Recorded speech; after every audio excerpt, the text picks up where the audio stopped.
Olá, seja bem-vinda, bem-vindo ao canal Angeline. Hoje vamos falar sobre espiritualidade no trabalho. Quem conversa conosco é o Frei Jaime Bétega. Ele é um professor universitário de curso de pós-graduação, é escritor, tem programa de rádio e uma obra social muito legal no Rio Grande do Sul. E antes de começar a nossa conversa, eu te faço um convite. Se inscreva aqui no canal Angeline, fale sobre esse espaço para os seus amigos, para a sua família, deixe seu like e colabore cada vez mais para disseminar a cultura do encontro e a cultura da paz.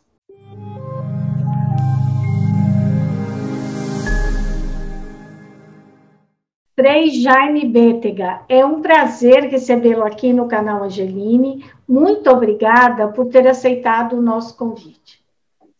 Cris, é a alegria de estar com você e todos os seus seguidores. Que bom poder fazer também da palavra e do exercício, da reflexão, um momento também de vitalização, revitalização, sempre penso que nós somos chamados a pensarmos a vida, sentirmos o nosso existir e como isso faz bem. E hoje, se existem outras limitações, mas também nós podemos contar com diversos meios para poder fazer chegar aquilo, a visão que a gente tem, o que a gente pensa, o que os outros pensam, e assim ir construindo a vida que eu acredito que seja uma grande síntese. Passar por este mundo é ser capaz de fazer uma síntese do que é viver. Então, a alegria de estarmos juntos. Frei Jaime Bétega, deixa eu te fazer uma pergunta aqui. O senhor é frade, o senhor tem um programa de rádio, o senhor é professor do curso de espiritualidade e trabalho, não é isso? Sim. E também tem obras sociais. Como é possível reunir tudo isso num dia? Como é que o senhor faz? Eu sempre me desafiei no sentido de que, não do impossível, mas também incluindo o impossível. A disciplina quando a gente também recebe uma formação e dentro da formação se contempla a organização, o teu projeto de vida, o teu plano diário de vivência, ele também permite que a gente faça muitas coisas. E é bonito, sempre pensei que eu não deveria estar apenas dentro de um espaço, fazendo unicamente aquilo que compete àquela função. Eu sempre gostei de ser multifuncional, isto de poder estar... Isso é uma multitarefa mesmo. Mas de poder conviver com diferentes realidades, Cris, isso também é um aprendizado. Tem 16 anos que eu estou no curso de administração de empresas da Universidade de Caxias do Sul, e aí eu vejo o quanto nós também podemos conviver com jovens, né, e que eles buscam um mundo melhor. O sonho de um mundo melhor é um sonho que começa a ter a proporção do coletivo. E, além de tudo, Frei, o senhor ainda escreve livros, né? Sim. O senhor tem quantos livros publicados? Devem ser 11, eu acho, se eu não me engano. Não conto nem os livros. Bem, então, vamos fazer o seguinte, vamos começar aqui a nossa conversa explicando o que é esse curso e o que quer dizer espiritualidade no trabalho. Então, Cris, sempre me preocupei. Eu fui para o mundo do trabalho, para um chão de fábrica, com 14 anos. E, naquele tempo, o trabalho era permitido nessa idade. Hoje se tem o formato mais de jovem aprendiz, né, intercalando estudo e trabalho. Mas eu já estudava à noite com 14 anos e trabalhava durante o dia. O mundo do trabalho sempre me chamou atenção. E eu me incomodava, me deixava desconfortável ver as pessoas se referindo ao trabalho não como um espaço de realização, mas como uma obrigação. Claro, depois a gente vai e estuda a história do trabalho e a gente vê que até biblicamente ele tem um lado de conotação até de sofrimento, muita ligação com sofrimento o trabalho. Um fardo, um peso, né, Frei? Um peso, sim, né? sim, um fardo. Tanto é que ainda temos pessoas que acordam e têm que ir para o trabalho, elas usam justamente essa expressão, eu tenho que trabalhar. O dia que elas estão sem trabalho, elas se dão por conta que não era só trabalho, que era também uma forma de realização. Talvez seja por isso que hoje os jovens, as novas gerações, elas não vão ficar talvez muito tempo no mesmo local de trabalho. Elas vão estar se movimentando, porque elas querem encontrar um significado no trabalho. Então, tudo acontece quando a gente tem dentro da gente valores ou percepções ou preocupações, indagações que dizem respeito à existência. Eu sempre pensei a pessoa enquanto trabalhadora, enquanto exercício profissional, e eu me dava por conta que o espaço de trabalho também tinha que ser um espaço de felicidade, de realização. E você, Cris, tem essa experiência, né? O quanto é realizador, onde também o trabalho pode ser exercido não apenas como produção por produção, mas como um momento de convivência, um momento de exercício também com hierarquias, mas também um momento onde tu acaba tendo uma satisfação por aquilo que faz. Se eu tiver que classificar aquilo que eu faço diariamente, eu não sei o que é trabalho mesmo, porque tu acaba tendo gosto por tudo. Eu estar num programa diário de rádio é um prazer, estar escrevendo e ajudar as pessoas através da escrita é ótimo. Atualmente nós temos 21 projetos sociais, mas temos tantos outros sendo pensados, sendo gestado aos poucos, e tudo também com a contribuição de pessoas que também sonham um outro jeito, um outro mundo. Um outro mundo é possível. Foi o Fórum Mundial Social que aconteceu na sua primeira edição em Porto Alegre, há alguns anos, na capital do estado que eu resido. Quando a gente está na academia, a gente também se dá por conta de que a ciência tem uma palavra a dizer para o mundo do trabalho. E como eu tive a oportunidade, depois da filosofia e da teologia, de também estudar administração, me formar em administração, e depois fiquei nessa linha, inclusive o doutorado foi em relação à compaixão no local de trabalho. Aí eu me dediquei, me debrucei nessa questão de que trabalho e felicidade, e elas convivem, essas realidades convivem. Mais ainda, a questão de nós termos possibilidades de ofertar também um curso onde a espiritualidade, que é justamente a essência da pessoa que está sempre em movimento, é uma energia muito forte que cada um de nós carrega dentro de si, antes mesmo de se pensar religião. A espiritualidade está aí no movimento.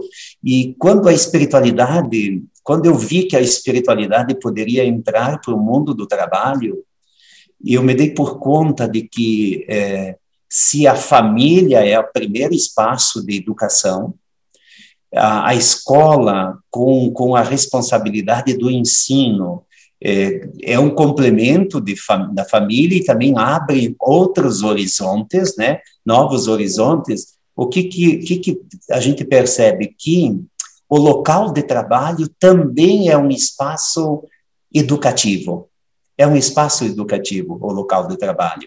Por isso que levar a academia, e isso é uma coisa nossa de brasileiro, principalmente, de ter possibilidade de pesquisa, de portas abertas no mercado de trabalho.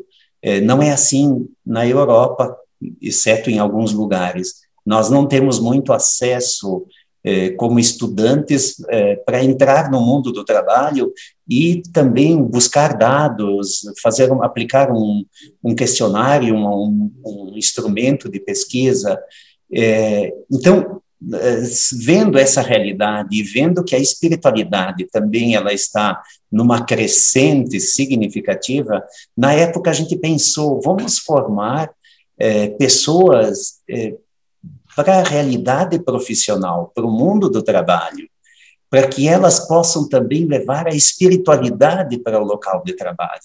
Porque o Dalai Lama, quando ele vai dizer o que é a espiritualidade, ele pega a espiritualidade a partir também da inteligência espiritual, dizendo que a espiritualidade ela é um conjunto de atitudes, de reflexões, de pensamentos e, consequentemente, de ações, onde nós podemos ver a espiritualidade no seu desdobramento, na bondade, no amor, na capacidade de perdoar, na capacidade de pensar no outro através da responsabilidade social. E também a espiritualidade ela não convive com a tristeza. Tu pode estar sentido ou lamentando, mas a espiritualidade sempre vai provocar alegria. Mas de onde vem essa alegria? Da confiança que nós acabamos tendo. Aí entra cada religião no seu ponto de vista, na sua estratégia também, porque não deixa de ter também uma estratégia religiosa. Quando a espiritualidade ela é leve, livre, ela te torna uma pessoa mais humana. Então, se eu tivesse que dizer qual é o papel da espiritualidade, é tornar a pessoa essencialmente gente. Gente agora, que sabe... Desculpa, Sim. Eu queria entender um pouco. Quando a gente está no mundo corporativo, né, é uma competição muito grande. As pessoas querem, ou a pessoa entra, amanhã ela já quer virar chefe, gestor, sei lá, cada vez tem um nome para isso. Mas, enfim, ela quer subir de função, ela quer liderar um grupo e ela quer ganhar mais. A espiritualidade, como é que ela entra nessa forma? Porque, assim, a competição interna é grande, né? E até tinha aquele termo, capitalismo selvagem, lembra disso? Sim. Que foi usado muito tempo. Então, na verdade, dentro do mundo do trabalho, porque eu queria que o senhor deixasse assim claro, para não mostrar que é uma pessoa que fica ali rezando pelas outras, orando, não. Como que é a atitude da espiritualidade dentro do trabalho? Sim, bem colocado, Cris. A espiritualidade nós não enxergamos, mas a espiritualidade é um contínuo, aquilo que a filosofia sempre nos colocou, um vir a ser. Mas um vir a ser a partir de que parâmetros?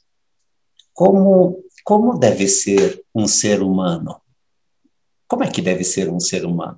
Tanto é que quando um humano destoa da sua humanidade, a gente acaba usando uma expressão, nem parece gente. Eu acho que, historicamente, nós fomos educados para buscar a abundância. Tem dois polos na vida, e o terceiro, que seria, se tem tese, antítese, deve ter uma síntese na questão da relação do ter, que norteia a vida de praticamente as pessoas. Também nós temos que encontrar um ponto de equilíbrio. O mundo está dividido entre a carência e a abundância. Qual o papel da espiritualidade? Qual é o papel da espiritualidade? É justamente a suficiência. A suficiência. Bom, onde que a espiritualidade entra? Eu começo a ser uma pessoa agradecida. O pouco já é bastante. Depois, eu começo a ver sinais de amor, de bondade. Eu começo a ver essas manifestações que têm traços divinos, que se misturam com traços humanos na prática da caridade, na paciência, na capacidade de não julgar, até porque nós somos muito rápidos. Quando a gente vê o exterior, nós trabalhamos com pessoas em situação de rua, moradores de rua, nós temos 3 residências. Eu tento levar os acadêmicos que estão comigo para dentro de uma dessas residências, exceto nesse período agora, que não, mas porque é preciso espiritualizar o olhar. E quando a gente espiritualiza o olhar, nós não vemos por primeiro um maltrapilho. Por primeiro, nós encontramos um humano, claro, numa situação de carência. E aí, às vezes, a espiritualidade te ajuda a fazer essa ponte entre a carência e a abundância. A carência e a abundância. A espiritualidade não muda nada, mas, ao mesmo tempo, ela muda tudo. E um dos impactos da espiritualidade no local de trabalho é a relação com o poder. Se tradicionalmente a gente costuma dizer, quer conhecer uma pessoa? Entrega o poder para essa pessoa. A espiritualidade, ela faz do poder aquilo que é próprio do poder, mesmo que tenha sido desvirtuado mundo afora. O poder só tem valor no serviço. Cris e todos os que estão nos acompanhando, qual é a página bíblica que mais expressa originalmente o poder? O lava-pés. Na Quinta-feira Santa, o cristão recorda o lava-pés. Jesus que lava os pés dos apóstolos. O maior se faz menor. Aquele que poderia estar sendo servido, escolhe servir. Para mim, essa página, ela mostra claramente como devemos, na condição de pessoas espiritualizadas, como devemos utilizar o poder que nos é dado. Porque todos nós temos poder. O poder não dispensa a bondade, não dispensa, não é porque tu tens poder que tu vai deixar de servir. Não, o teu poder, ele te habilita a servir, ele te dá uma capacidade para servir. E essa capacidade, ela está envolvida no amor, porque ser cristão, por exemplo, a espiritualidade cristã, se alguém sabe amar, ele está sendo cristão. Porque o amor... O poder que o senhor diz, desculpa, Frei, o poder que o senhor fala é um poder que serve e, ao mesmo tempo, que serve de exemplo. Sem dúvida. É uma pessoa que tem o poder, porque, só para ficar assim bem claro, não é aquela pessoa boazinha que aceita tudo, abaixa a cabeça e fala amém. Não. É você ter essa noção da sua religião, da sua espiritualidade, do que é melhor para o outro, não é? E também qual é o propósito daquela empresa que você trabalha.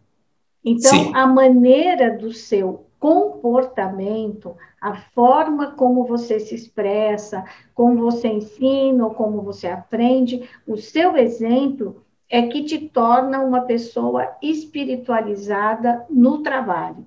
É isso?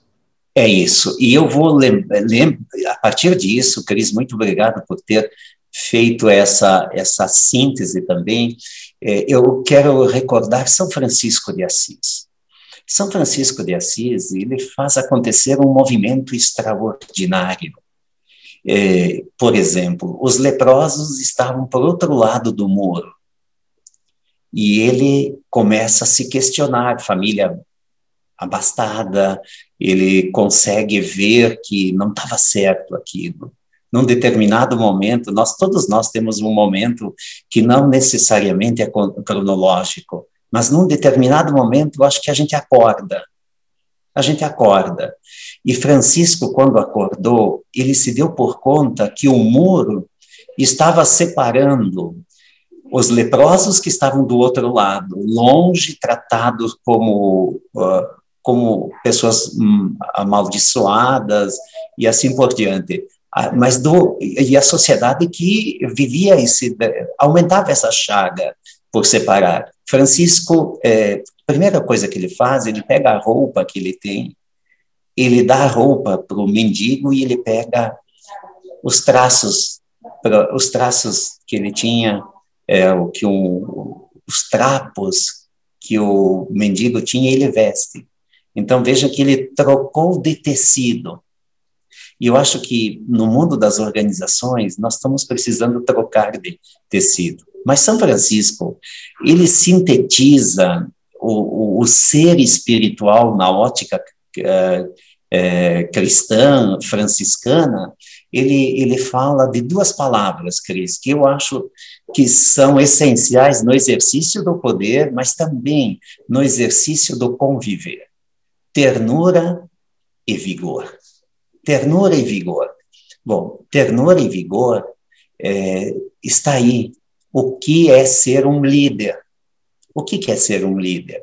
Se não ser capaz da ternura, a ternura do olhar, um olhar desarmado, a ternura da escuta, a ternura do silêncio, mas também a ternura da palavra certa, na hora certa. E é isso, se um líder não tiver isso, se no mundo das organizações nós não tivermos essa abertura, nós não vamos conseguir levar a espiritualidade, porque não é transformar a fábrica, o comércio, a prestação de serviço, o espaço profissional numa mini igreja um mini templo de acordo com a religião de cada um. Mas acima de tudo, viver aqueles valores que, de fato, são um prolongamento ou um desdobramento da espiritualidade, diante dessa questão de como agir. Como é que eu devo agir? Como é que eu devo me postar? Como é que eu devo tratar? Como é que eu me relaciono? Vejam que... E são valores interreligiosos, né, Frei? Sim, então, eles perpassam... porque começa pelo respeito à crença, né, à prática de fé que o outro tem. Não é? Sim, sim. E até interessante que nessas atitudes as diferenças religiosas conseguem conviver harmoniosamente. Hoje o mundo se assusta com o radicalismo de algumas religiões. É um atraso de inteligência brigarmos por religiões diferentes, por óticas diferentes, quando todas... sabe, Cris, quando eu tenho que falar assim de uma forma muito popular, eu vou muito nas empresas, nasceu também esse curso de especialização, nasceu pela minha ida muito nas empresas. Eu chegava a fazer mais de 100 falas num ano dentro das empresas. Agora que estamos fazendo muito mais pelos online, recursos online. Mas, assim, quando tu estás dentro de um local de trabalho e consegue ver que as pessoas fazem uma prece juntos, talvez não falando as mesmas palavras, mas aceitam falar juntos, independente da religião.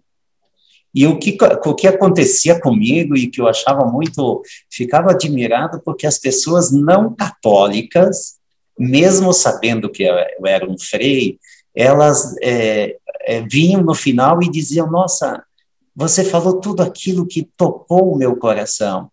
Como isso é significativo, é bonito isso. Então, vejam que a espiritualidade, quando ela chega desarmada, isto é, sem o aparato da religião, a espiritualidade acaba transformando o ambiente.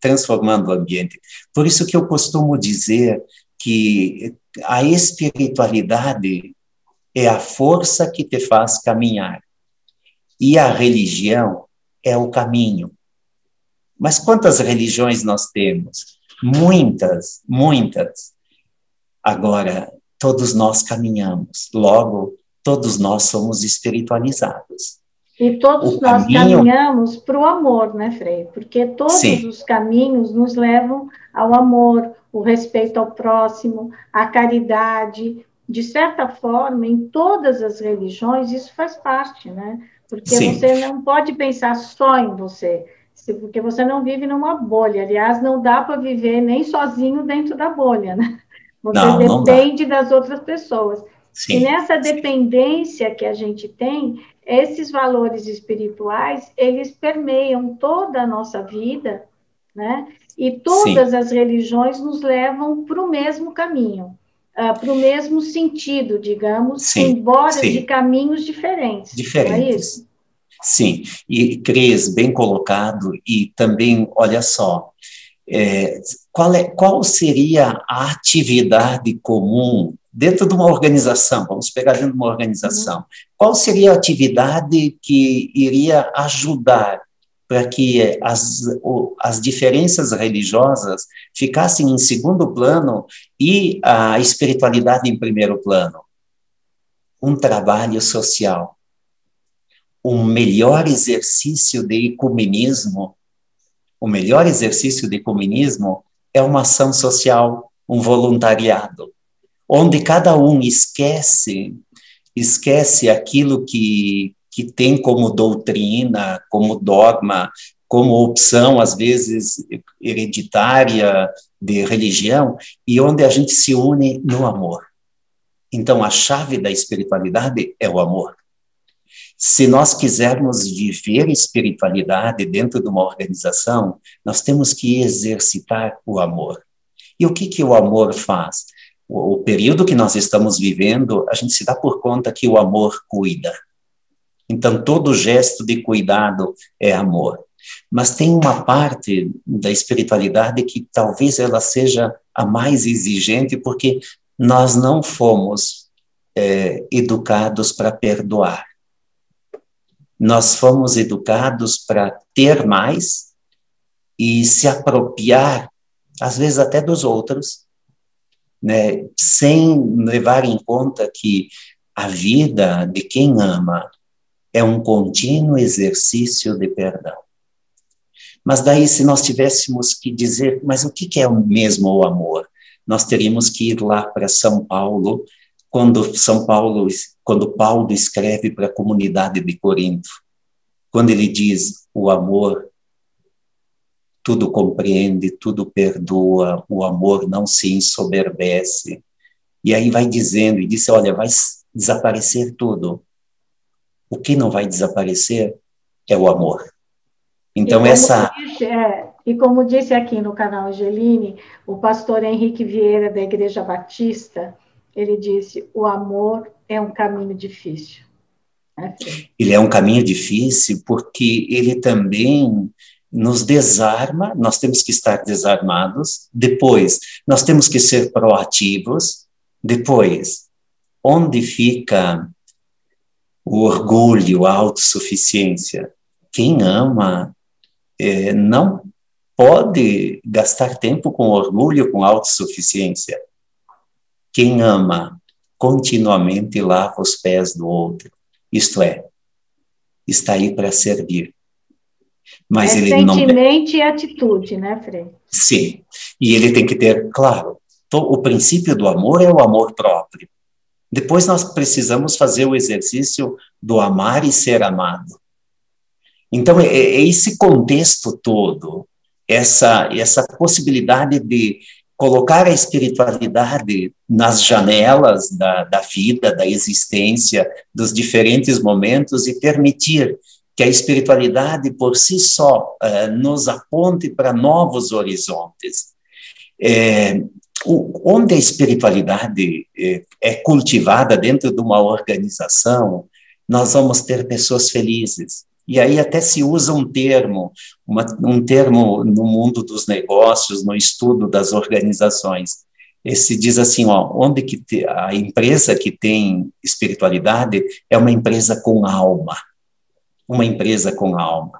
Bom, nós sabemos desde sempre que nós somos corpo e alma, matéria e espírito. Nós sabemos que não basta ter uma saúde física, não basta ter um desenvolvido intelecto, nós temos que estar bem espiritualmente. A gente é um conjunto da obra, né? É espírito, mente e corpo. Não é? Só que e assim, também não é assim, você está dentro da igreja, está dentro do templo, você sai e vai para a sua empresa e esquece o que você viu lá. Não, sim. Você é um só. Assim como você leva os problemas da sua casa para o trabalho e do trabalho para a sua casa. Não tem esse Sim. negócio de desligar e fechar a chavinha e mudar. Isso tudo é uma conversa que existe nas empresas, mas, na verdade, não funciona assim. Sim. Por isso que a espiritualidade, quando o senhor fala, a compaixão, a compreensão, não é passar a mão na cabeça da pessoa e perdoar toda vez que ela erra. Nós não estamos falando disso. Nós estamos falando de compreensão numa hora que, muitas vezes, ela precisa disso. Então, a atitude do líder, a atitude do próprio companheiro de trabalho, ela tem que ser uma troca, ela tem que ser uma compaixão. Eu não posso ir para a igreja, para o templo, para a mesquita, para onde for, e daí lá eu sou uma santinha. E quando eu entro dentro do meu trabalho, eu viro um demônio. Não pode ser assim. Você precisa, você é uma pessoa só, e a sua espiritualidade, ela precisa estar na frente ou junto com as suas atitudes. Para quê? Para que você faça esse mundo melhor. É porque aí que tem o sentido da espiritualidade no trabalho, não é? Sim. Na minha tese de doutorado, eu me apoiei num trabalho. No mundo tem 2 centros que estudam a compaixão no trabalho. Um nos Estados Unidos, foi onde que eu me apoiei nas autoras que coordenam esse instituto, e também tem um outro na Finlândia. Então, elas têm como base e como até uma capacidade de subir degraus. Elas falam assim, primeira coisa que a empresa, os líderes, de um modo especial, eles têm que perceber que o outro está sofrendo. Então, olha a sensibilidade. Perceber que tem um sofrimento. Depois, não basta só perceber, eu tenho que também ter quase que uma mensuração. Olha, não é qualquer sofrimento, é um sofrimento que merece atenção. O terceiro passo é, então, o exercício da empatia. Isto é, eu me coloco no lugar daquele que está sofrendo e eu sei que esse sofrimento, eu estou sentindo que esse sofrimento, eu me colocando no lugar, ele é algo que merece ser cuidado, merece ser tratado. E aí, como quarto momento, surge a compaixão. A empatia, por si só, Cris, se você está triste, e eu vou ser empático com você, e eu ficar só na empatia, nós vamos estar 2 tristes. Não só você, mas você e eu. Agora, se depois da empatia, por causa da espiritualidade, porque a espiritualidade te torna uma pessoa mais sensível, tu não precisa ver para crer. quando tu está espiritualizado, tu não precisa ver para crer. Tu precisa crer para ver. E as lideranças dentro de uma organização, elas têm que acreditar no humano. Passou o tempo da gente achar assim, ó, funcionário todo mundo é igual. Não são. Todos nós somos uma resposta. Uma resposta. Nós somos resposta. O ambiente, às vezes, nos provoca a dar respostas que não é o nosso cotidiano, não é o nosso normal, que depois, às vezes, a gente até se arrepende. Agora, a espiritualidade te torna uma pessoa sensível, capaz de perceber. Então, eu percebo o sofrimento, depois eu vejo que não é qualquer sofrimento, é um sofrimento que merece atenção. Terceiro passo, eu faço exercício empático. Eu me torno empático com a pessoa, entra em movimento a empatia e eu consigo imaginar, sentir o quanto o sofrimento que você está passando é doloroso, está agredindo a normalidade da vida. E aí entra o quarto passo. E o quarto passo é justamente a compaixão. Então, eu consegui imaginar as organizações fazendo esses 4 passos. E por onde, aí que foi minha pesquisa, né? Por onde nós faríamos isso? Pelas lideranças. Pelas lideranças. Porque a temática liderança, ela é tão complexa, tão ampla, que nós já estamos tratando da liderança tóxica. Isto é, daquela pessoa que não sabe lavar os pés, não sabe conjugar ternura e vigor, é só vigor. E, às vezes, um vigor que é também vingança. Às vezes, um vigor que tem como pano de fundo o ódio. O querer mostrar que ele sabe, que ele tem poder, que é ele quem decide, que é ele quem manda. Eu até penso que quando alguém tem que dizer, olha, quem manda aqui sou eu, está na hora, a pessoa chegou na hora de sair. Tenho essa opinião, porque ela já não está mais. O trabalho, ele depende de trabalho de equipe, né? Como em qualquer coisa que a gente faça na vida, né? Mas o trabalho, é por isso que tem um monte de gente reunidos na mesma empresa, porque se um só fizesse, você não precisava contratar um monte de gente, né? Então, o trabalho de equipe, ele é essencial, e para que tudo dê certo, os resultados dêem certo, ele precisa ser de equipe de verdade. Né? Porque você pode dizer, olha, eu estou telefonando, a pessoa não atende. E você tem que acreditar. Né? Eu ligo, eu mando recado, eu mando e-mail, ela não vem. Por quê? Se você não acredita nela, então você senta, pega o telefone, pega o computador e manda um e-mail, e você espera a resposta. Então, esse trabalho de equipe, quando ele não é bem organizado, bem estruturado, na verdade, ele sempre tem ruídos.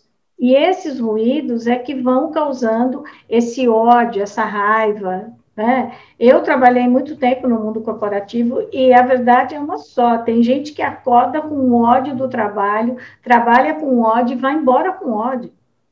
Né? E depois, quando sai, aquele negócio era tão tóxico que continua falando daquela empresa. Né?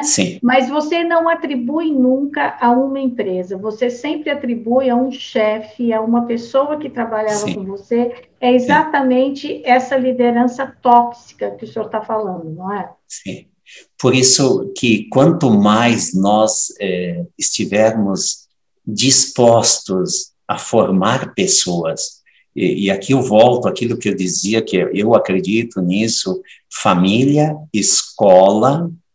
A sociedade também pode ser um espaço, mas nem sempre um espaço que ajuda, mas o local de trabalho, ele necessariamente precisa ser um lugar de crescimento no conhecimento e no exercício da convivência. No exercício da convivência. Por isso que as horas gastas com desenvolvimento de pessoas, até esses dias a gente dizia treinamentos, tu treina habilidades, agora tu desenvolve humanos, que vão ter, conforme o seu desenvolvimento, vão ter maior ou menor facilidade na convivência. E como tudo é questão de trocas, por que que se eu puder comprar, eu posso comprar esse casaco em mais do que uma loja? Talvez eu encontre numa loja com menor preço. Mas por que que eu vou naquela loja que eu escolhi? Na verdade, é porque alguém te fez com que você se sentisse um ser humano com Isso, o significado. atendimento, como se diz, Sim, né? Hoje o sim, atendimento é tudo, né? sim. Isso é E como hoje, ouvir não, não é, Frei? Quando você sim, ouve um não, a maneira como você ouve, ele pode até sim, ter se tornado um sim, mas a sim, maneira como às vezes as pessoas falam, aquele não soa como se fosse o fim do sim, mundo, não é? sim. E às vezes surgem conflitos até por causa da falta de habilidade na linguagem. Quando a gente poderia usar a linguagem de uma forma muito mais natural. Mas para isso, Cris e todos os que estão nos acompanhando, eu tenho para mim, para meu entendimento, tenho coisas práticas. Por exemplo, a pessoa que sabe agradecer, mesmo que seja algo muito simples, ela está num grau de espiritualidade muito elevado. Porque uma mãe que prepara uma refeição, ela merece um obrigado. Um vizinho que faz um bolo e depois te dá um pedaço, por essa proximidade, merece um obrigado. Então, nós temos coisas muito simples, porque a espiritualidade, ela te coloca no teu lugar. Qual é o nosso lugar? A humildade. A humildade é o nosso lugar. E essa humildade nós temos que levar para o mundo do trabalho. No mundo do trabalho, tu pode estar lá por causa dos teus títulos, do teu currículo, mas todos somos humanos. Todos somos falhos. Todos precisamos aprender continuamente. E é tão triste quando se tem pessoas duras, pessoas desencontradas. Eu tenho indicado muito, muito para as pessoas exercitarem a humildade e irem em busca de um acompanhamento psicológico, de uma terapia. Porque, às vezes, tem algumas coisas não bem resolvidas que fazem a gente sofrer e, consequentemente, a gente faz os outros sofrerem também. Porque é lembrando sempre essa questão do trabalho de equipe, né? Então, Sim, todas as pessoas que fazem parte dessa engrenagem dentro da fábrica, dentro da empresa, de onde for, todas essas pessoas, elas precisam estar ali para que essa engrenagem funcione, né? sim, Então, um depende do trabalho do outro. sim, Se você tem um chefe, um líder, que não tem a menor noção da espiritualidade ou da própria cidadania, ou como diria minha avó, da educação de base, a sim, educação do berço, sim, a coisa não anda, né? Porque uma sim, coisa é você trabalhar sobre uma tensão permanente porque você tem um chefe muito bravo. A outra sim, coisa é você trabalhar, fazer o seu trabalho num ambiente melhor. A gente não está falando sim, de uma festa, mas num ambiente que você não se sinta tão pressionado, tão inseguro e com tanto medo. Porque quando você está com medo também, você faz tudo errado.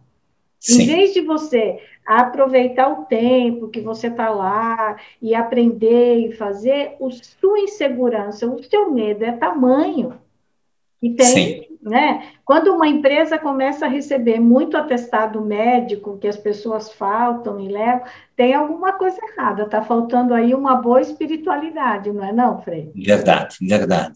E até porque, assim, quando o líder não dá abertura para o diálogo, para a aproximação, aí a gente já percebe que falta o principal. Então, não adianta dizer, vamos colocar todos uma camisa com o nome da empresa, nós somos uma família, e de repente na saída tem um detector de metais para ver se o que é da família está levando embora alguma coisa da família. Então, a gente acaba, né, se contradizendo nessa palavra e na prática. E não é uma família, né?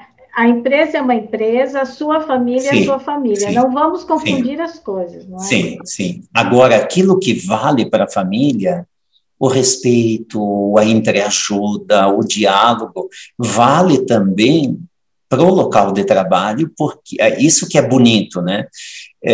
Mas, no momento, nós estamos tendo uma revolução também do trabalho. Todo mundo pensa assim, ó, quando voltar ao normal. Mas a gente descobriu que também dá para ficar longe do local de trabalho, fisicamente falando. Se nós temos líderes que foram talhados para a questão da disciplina, o subalterno não está mais sob o seu olhar. Ele está distante, e como é que ele vai cuidar? Então, vejo que é uma revolução. Online também, eu tenho escutado muita gente que está maluco trabalhando, porque a chefia chama 24 horas. Sim, né? sim. Tem isso também, tem essa supervisão que é o tempo inteiro. Sim. Tem gente que diz, ai, que saudade de voltar para a empresa, né? Porque sim. pelo menos você saía, tomar um cafezinho, voltava, você tinha o tempo de estar chegando na empresa, ter saído da empresa.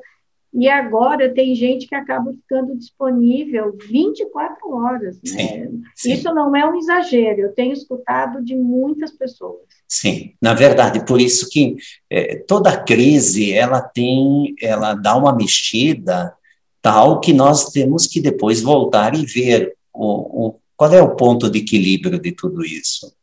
O certo é, Cris, que nós vamos sempre querer conviver. Também nos foi dado uma dose exagerada de tecnologia. Nós tivemos que não sair de casa, fazer tudo via tecnologia, tal. A gente está cansado.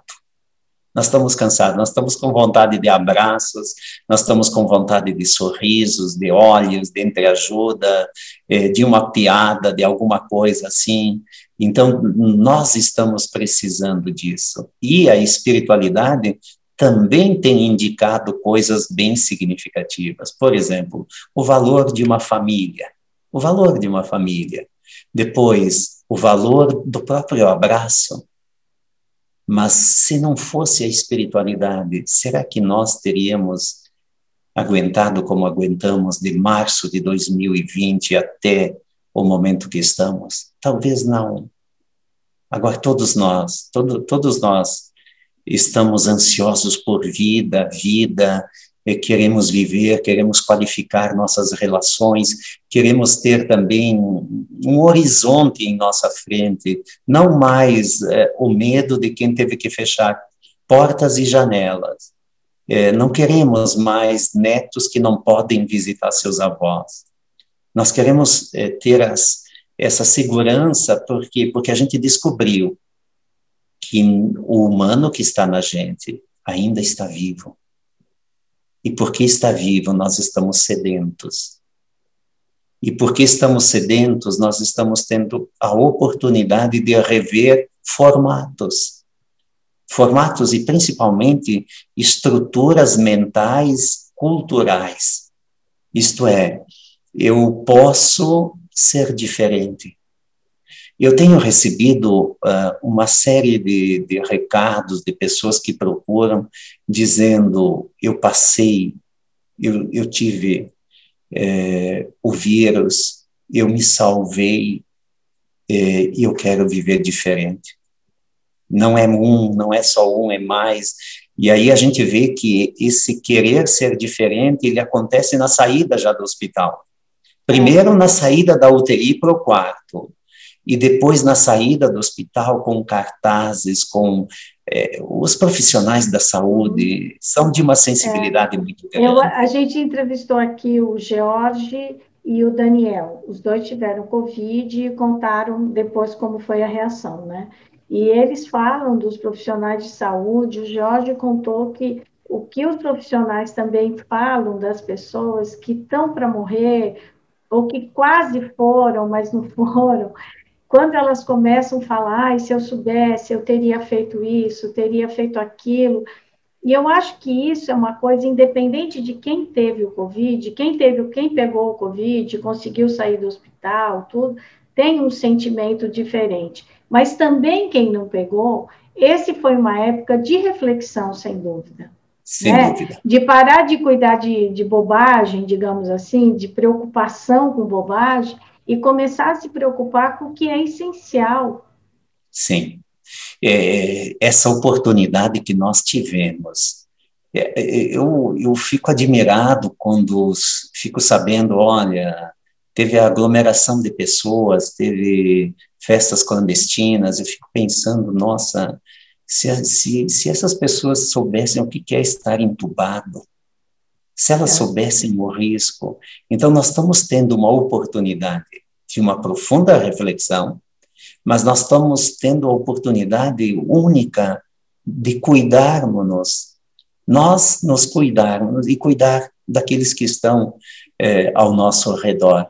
Então, esse espaço, assim como nós vamos ter registros doloridos, quem perdeu os seus são registros doloridos, agora nós também vamos guardar esse tempo como um tempo onde a gente conviveu mais, onde a gente viveu mais consigo mesmo também.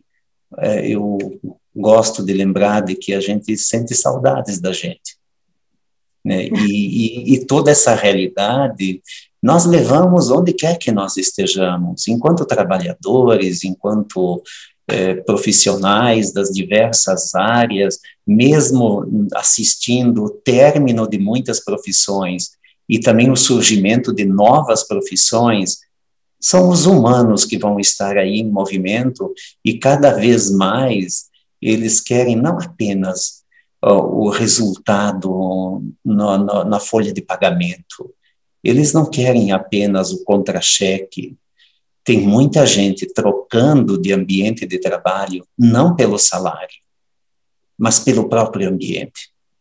E aí que nós vemos que nós estamos mais exigentes também humanamente falando, e aí que eu vejo que nós estamos admitindo que a espiritualidade, ela vai conosco para a igreja, para qualquer lugar, para um passeio, para um estádio de futebol, para a família, para o local de trabalho. E os locais onde a gente permanece mais tempo são ligados ao mundo do trabalho.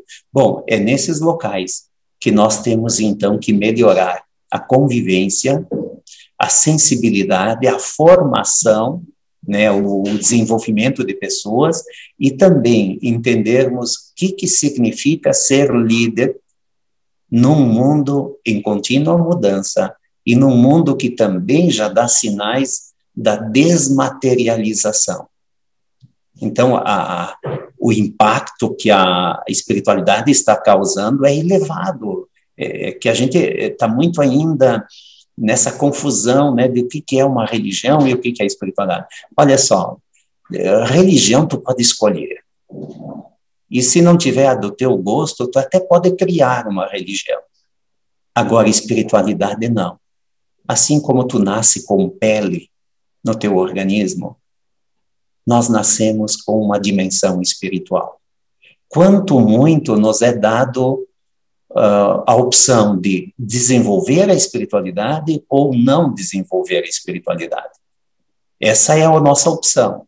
Agora, todos, até os ateus, eles têm espiritualidade.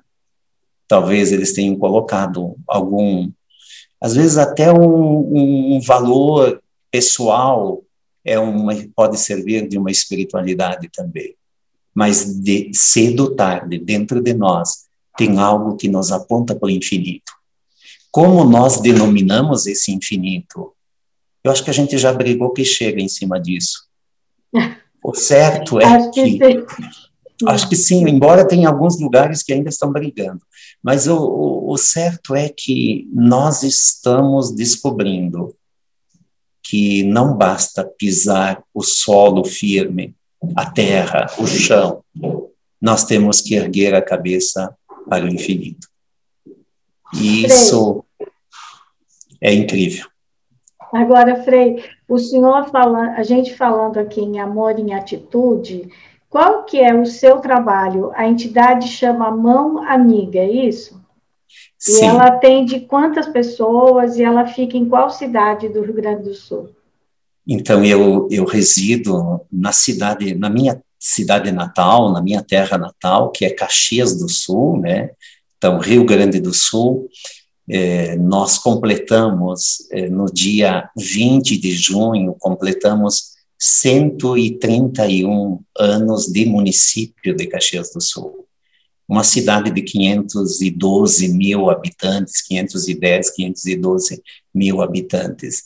E nós, da Ordem Franciscana Capuchinha, sempre tivemos serviço social, sempre nos preocupamos com as periferias, com qualquer tipo de pobreza, quer seja no centro de uma cidade ou nas periferias de uma cidade. E num determinado momento da história, nós criamos um projeto Mão Amiga. Por que não Mãos Amigas?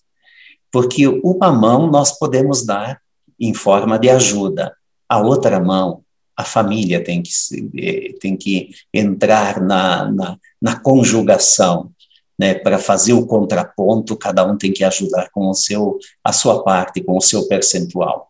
E nós começamos observando como os pais iriam trabalhar se não tinham sido contemplados com a educação infantil, com uma vaga numa creche municipal. E nós nascemos justamente com esse intuito de poder dar para aquela família uma ajuda, achando uma escolinha particular que diminuísse um pouco a mensalidade, colocando os pais no mercado de trabalho e permitindo, então, que os pais pudessem trabalhar serenamente, uma boa escolinha com preço diferenciado, nós assumimos 50% do valor e a família assume os outros 50%, e nós acompanhamos os pais num programa chamado Crescendo com os Filhos. Hoje nós estamos chegando nesses dias a 500 crianças. O percentual de 50% que cabe a nós dá R$300, e mais 300 os pais, para um turno integral. Então, significa se e nós as crianças ficam das 7 da manhã às 5 da tarde, é isso? Sim, isso. No horário que os pais estão no mercado de trabalho. E então nós precisamos por mês R$150 mil só nesse projeto. E nós temos padrinhos, madrinhas, fazemos promoções, né, e dá muito certo, já está em outros 3 municípios também aqui da Serra Gaúcha, mas depois nós começamos a fazer parcerias. O município abria editais para a sociedade civil organizada, as ONGs, né, para terceirizar o serviço, principalmente da assistência social. E hoje nós estamos com 21 projetos. A gente começa, então, com as crianças, depois a gente tem crianças para serem adotadas, depois temos quem passou dos 18 e não foi adotado e é deficiente físico ou mental, ou ambos. Nós temos casas com moradores de rua, nós temos uma residência com mulheres agredidas em casa, temos casas de idosos que eles vão de manhã e voltam para a sua residência à noite. Temos também seis casas com o contraturno da escola, que dá em torno de 740 meninada. Temos o restaurante popular, que é recente, e ele está servindo 800 almoços dia, e vamos somar mais 480 almoços no próximo mês, provavelmente. Então, nós fazemos a gestão desses projetos e complementamos, temos uma contrapartida além da gestão. E nessa contrapartida a gente faz campanhas. Por incrível que pareça, durante toda a pandemia nós não ficamos sem cestas básicas. E ontem nós começamos a alinhavar um novo projeto que é o Vale Gás, porque nós ficamos muito focados na entrega da cesta básica e nós esquecemos que eles precisam do fogão. E o preço do gás, ele não é nada acessível, nada acessível. Então, com um outro colega professor da universidade, nós estamos pensando um jeito de criar o Vale Gás do Bem, alguma coisa assim, para nós, ao menos as famílias aquelas comprovadamente, isso a gente tem um cuidado muito grande de não fazermos um assistencialismo, mas termos também cursos, estamos começando os cursos. Ontem fechei um curso de robótica, uma iniciação à robótica, porque nós precisamos também dar conta de um mundo que está evoluindo, de funções, de postos de trabalho que não vão se continuar, né?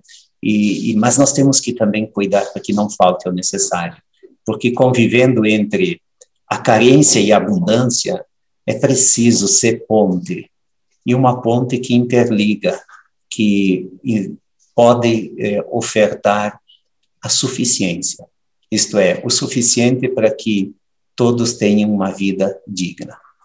Nossa, que trabalho bonito, né? Eu fico imaginando esse trabalho. Como eu prometo para todo mundo, quando passar a pandemia, eu vou aí te visitar, quero ver. Mas claro, e olha, tem onde ficar, né? E no restaurante popular vai ter um prato de comida também. Ótimo, obrigada. Frei, é o seguinte, esse curso Espiritualidade no Trabalho é um curso de pós-graduação e ele vai ser online ou ele já é online? Ele não é online, hoje ele é presencial, estamos com uma turma fazendo o fechamento, esperando para fazer o fechamento, porque o fechamento é interessante, termina com um retiro espiritual. Então, nós vamos nos deslocar para um local para fazer isso num fim de semana prolongado. E nós estamos já, e aqui eu devo dizer a todos os que estão nos acompanhando que a Cris foi uma das incentivadoras para que a gente desse o passo de ser um curso online. Então, logo porque eu estava conversando com o professor Mário Sérgio Cortella, e aí falei, daí ele falou, olha, você tem que conhecer o Jaime Bétega, ele é ótimo, anota aí o nome, e ele fala sobre espiritualidade no trabalho. Aí o que eu fiz? Mandei um WhatsApp, entrei em contato pelo Instagram, mandei um WhatsApp, né, pedindo e tal, ele entrou em contato comigo e eu já pus, o seu curso é online? Ele disse, não, mas pode ser. Não. E aí a gente começou essa conversa. E vai ser, e nós vamos, em homenagem ao incentivo da Cris, nós vamos fazer online, sim. Hoje mesmo, todos os dias eu estou pensando, como nós estamos no término do semestre, não deu tempo, por causa que é um momento onde tu tem que preparar todo o material final, então não deu tempo ainda para fazer isso, mas nós vamos ofertar, sim, vamos ofertar. Frei, eu fiquei, nossa, adorei a sua conversa aqui, e queria que o senhor deixasse uma mensagem para todo mundo, né, que está vivendo essa situação, para quem está passando pelo luto, para quem perdeu os amigos queridos, os familiares, e também uma mensagem de esperança. Não vale aquela palavra vai passar, porque isso todo mundo fala. Sim, então, eu queria que o senhor dissesse uma palavra mesmo, uma mensagem para todo mundo que está ouvindo, que está doido para chegar a primeira dose, a segunda dose da vacina, para poder sair, voltar a conversar. Então, eu queria que o senhor deixasse aqui uma mensagem. Minha primeira palavra é vida. Quanto vale a nossa vida? E quando nós nos damos conta do valor da vida, do valor de ter uma família, do valor de ter pão à mesa, do valor de ter amizades. Quando nós entendemos o valor da vida, nós também, aos poucos, vamos encontrando um espaço dentro de nós também para as contradições. As perdas, elas se transformam em saudades, e dependendo da crença, o cristão cultiva dentro de si a esperança do reencontro um dia. Depois, nós podemos nos ajudar e também podemos ir em busca de ajuda. É um diálogo, um desabafo. Então, a vida, nesse momento que se tornou exigente para todos, a vida continua vida. Nós não podemos nos desesperar. Amanhã é um novo dia. Hoje é uma nova oportunidade. E cada um de nós vai encontrando, com o passar dos dias, aquele sentimento que faz bem, que é o ideal, que é justamente o equilíbrio. A lágrima por causa da dor, mas o sorriso por causa do amor.